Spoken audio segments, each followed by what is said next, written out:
Trước giống bố hả?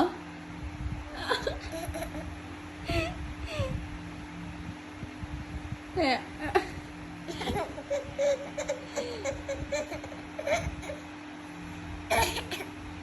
Chấm thế.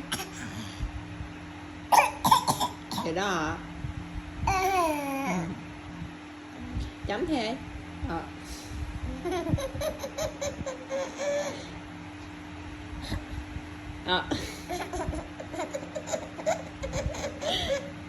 Vui gì? Ừ. Giống bố bữa thề đúng không? Giống bố hả? Thề cũng thề.